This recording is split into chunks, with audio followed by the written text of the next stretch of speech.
రాత్రి వేళల్లో వెంకటాపురం అనే చిన్న గ్రామం నిశ్శబ్దంగా మారిపోతుంది.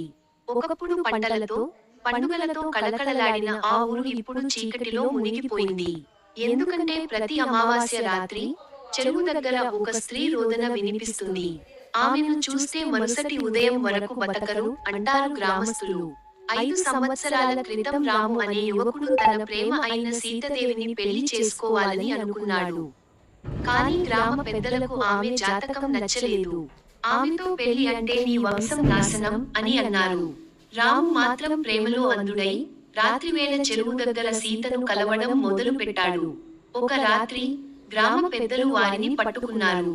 కోపంతో రాముని కొట్టారు, సీతను నీటిలో తోసేశారు. రాము సహాయం చేయలేక ఆమె కేకలు వింటూ నిలబడిపోయాడు. ఆ రాత్రి ఆమె మృతి చెందింది. కానీ ఆమె ఆత్మ మాత్రం అక్కడే మిగిలిపోయింది. ఇప్పుడు ప్రతి అమావాస్య రాత్రి చెరువు దగ్గర పొగమంచు కమ్ముకుంటుంది. ఆ నీటిలో తెల్లని సన్నని నీడ కనిపిస్తుంది. జుట్టు తడిగా, కళ్ళు ఎర్రగా, పెదవులపై వంకర నవ్వు. అది సీతాదేవి ఆత్మ. కొద్ది రోజుల క్రితం ఒక కొత్త జంట ఆ గ్రామానికి వచ్చింది. వారిలో యువకుడు రాముని మనవడు. చెరువు దగ్గర ఫోటోలు తీయడానికి వెళ్ళినప్పుడు కెమెరాలో ఏదో వింతగా కనిపించింది. వెనుక ఒక స్త్రీ నీడ నిలబడి ఉంది.